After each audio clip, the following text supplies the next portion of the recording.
Varicose veins की बात करें तो I have seen two extremes of patients और पीपल। एक तरफ वो लोग हैं जिनको बहुत ही बारीक छोटी थ्रेड लाइक ऐसी रेटिकुलर वेन्स या स्पाइडर वेन्स हैं एंड दे आर कंसर्न्ड कि ये प्रॉब्लम बढ़ ना जाए। And on the other side we see कि कुछ लोगों को ऐसी बड़ी बड़ी वेरिकोज वेन्स है, काफ़ी सालों से है, but they are avoiding treatment और ओपिनियन क्योंकि उनको वैसे कोई प्रॉब्लम ही नहीं है। One of the most frequent questions जो ज़्यादातर पेशेंट्स पूछते हैं कि मेरा वेरिकोज वेन्स का प्रॉब्लम कौन सी स्टेज पर है।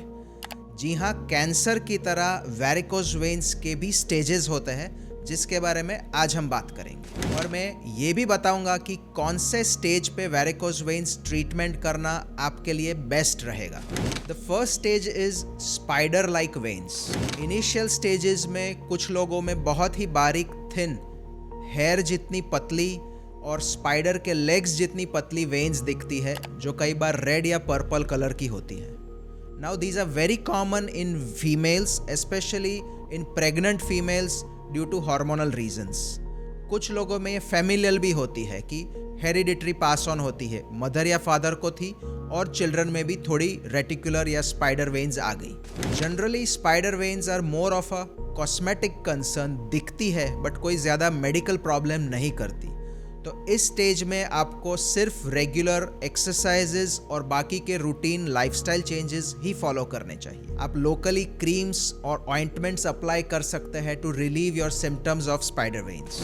Second stage is when the veins are a little larger और they are called as reticular veins और स्मॉलर वेरिकोज वेन्स। इसमें ये वेन्स जो है वो साइज में थोड़ी बड़ी होती है एंड बिकॉज इसमें इम्प्योर ब्लड भरा है so they appear as blue और पर्पल। रेटिकुलर वेन्स एक नेटवर्क की तरह होती है, फैली हुई over a very short area.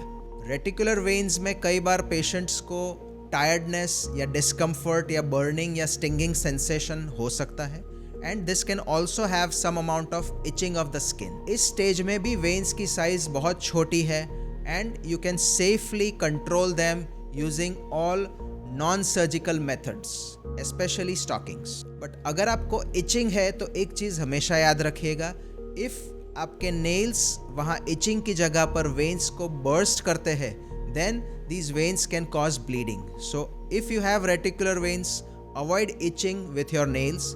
In fact, itching अगर है तो भी recommend कि आप कोई ऑयल या क्रीम लगा के itching को दूर कर लें। इससे आगे का third stage is the actual stage of varicose veins, जिसमें वेरिकोज वेन्स साइज में बढ़ती हैं। अब क्योंकि वेन्स साइज में बढ़ी हुई है वहाँ ज़्यादा अमाउंट ब्लड भरेगा और वो ब्लड एक जगह से दूसरी जगह ढूंढेगा। So these veins will increase either in size or in extent. आपने अगर एक जगह पर वेन्स देखी है बट थोड़े टाइम में आप देखेंगे कि वहाँ से दूसरी और फिर तीसरी जगह पर ये वेन्स बढ़ रही है। That shows that your varicose vein problem is increasing. इस थर्ड स्टेज में काफ़ी लोगों को पूरे दिन खड़े रहने पे they feel tiredness in their legs. कई बार नाइट क्रैम्प्स भी आते हैं क्योंकि ज़्यादा अमाउंट ब्लड भर के वो मसल्स को इरिटेट कर देता है। And some people also notice swelling at the end of the day. जो वेन्स में ब्लड भरा है by the end of the day वो ब्लड में से खराब फ्लूइड निकल के स्किन की ओर आ जाता है and this is why some people will notice edema or swelling at the end of the day and सुबह उठने पर वो सारा swelling चला जाता है because your legs are elevated at night. The stage 4 is the stage where there are skin changes. Skin changes का मतलब है कि प्रॉब्लम अब वेन्स से निकलकर स्किन की ओर आ गया है। जो ब्लड अब तक वेन्स में भरा था, some amount of that blood has found its way and has reached the skin. So जो इम्प्योर ब्लड में से हीमोसिडरिन कंपोनेंट है वो लीक आउट होके स्किन के ऊपर पिगमेंटेड स्पॉट्स देता है which can be either brownish और ब्लैकिश। बट ये पिगमेंटेशन गैंग्रीन की निशानी नहीं है। So the pigmentation of varicose veins is very different from the pigmentation that is seen in gangrene. We see many people come to us at this stage क्योंकि उनको डर है कि काला निशान पड़ा तो मतलब गैंग्रीन हो गया और पैर काटने की नौबत आएगी। बट नो, डोंट वरी, ये निशान वेरिकोज वेन्स के खराब ब्लड इकट्ठा होने की वजह से है, ना कि गैंग्रीन की वजह से। But this stage of venous pooling is important to recognise क्योंकि यहाँ से शुरू होती है इरिवर्सिबल स्टेज, मतलब जो स्किन डैमेज हो रही है इससे और आगे बढ़ेगी बट कम नहीं हो पाएगी। And venous stasis leads to what is called as venous hypertension. Veins के अंदर का भी प्रेशर बढ़ जाता है and all the impurities leak out to the skin. Skin धीरे धीरे पिगमेंटेशन के साथ थिन हो जाती है, शाइनी होने लगती है and it is prone to developing minor ulcers और cracks even with scratching. The stage 5 is skin changes with healed ulcers.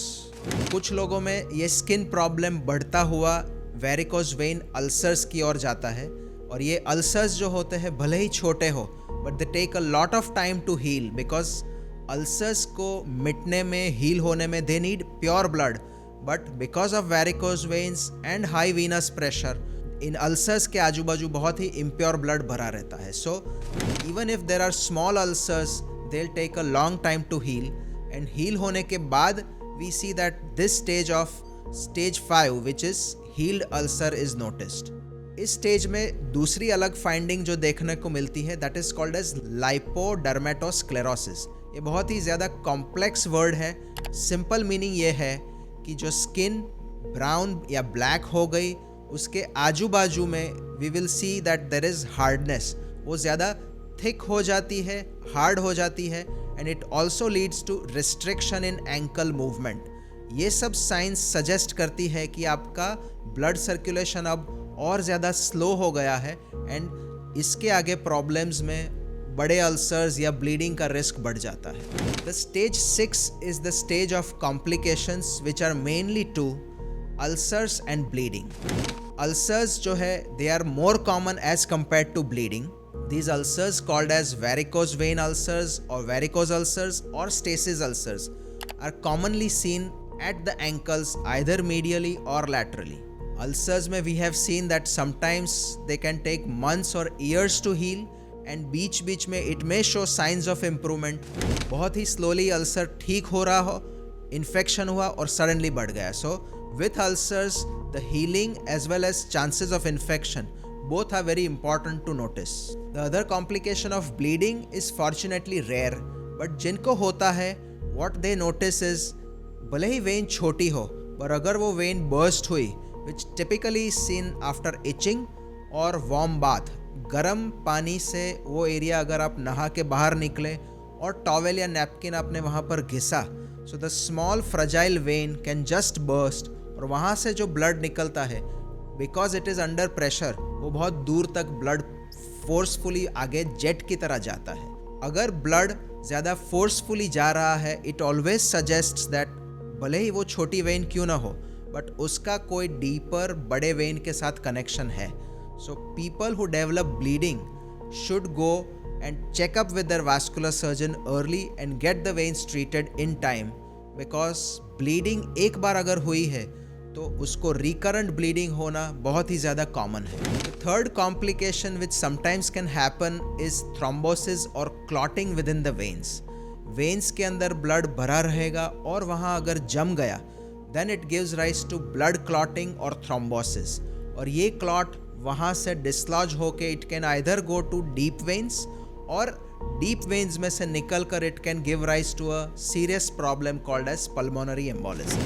अब आप जान चुके हैं कि वेरिकोज वेन्स के कौन से स्टेजेस थे बट आपको वास्कुलर स्पेशलिस्ट को मिलने की ज़रूरत कब पड़ेगी? So you should visit a vascular specialist early if you have any of these 4 science.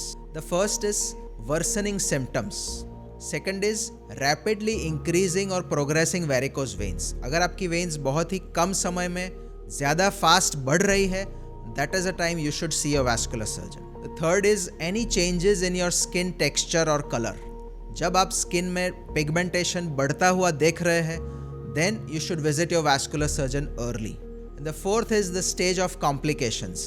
अगर आपको पैर में अल्सर है भले छोटा हो या ब्लीडिंग है या आप नोटिस करते हैं कि सडनली एक जगह पर वेन बहुत रेड और हार्ड हो गई है, these are the signs of complication and you should see a vascular surgeon early. अब आते हैं सबसे अहम सवाल पर कि वेरिकोज वेन्स का इलाज आप कौन से स्टेज में कराएंगे। Most vascular surgeons would recommend treatment when you are in stage 3, मतलब वेरिकोज वेन्स बड़ी भी है एंड अभी तक कोई बड़ा प्रॉब्लम नहीं किया है, बिकॉज बियॉन्ड दिस स्टेज जो बाकी सारे स्टेजेस मैंने बताए, these are irreversible. So advance stages में अगर अल्सर के बाद हम ट्रीटमेंट करते भी हैं, वेन्स भी चली जाएगी, बट जो स्किन डैमेज हो चुकी है that skin will stay like that. Healed ulcer वाली स्किन भी बहुत फ्रेजाइल होती है, सेंसिटिव होती है, एंड कुछ ना कुछ माइनर प्रॉब्लम उसमें आगे जाके भी आ सकते हैं। So we always advise that get treated before complication start. So stage 3 is the best stage to get your varicose veins treated. And अगर आपको ट्रीटमेंट के बारे में बहुत ज़्यादा कन्फ्यूजन और डाउट है, विच ट्रीटमेंट टू चूज़, कैसे करते हैं, क्या एडवांटेजेस डिसएडवांटेजेस है, then I'm sure you will find all the answers in this video.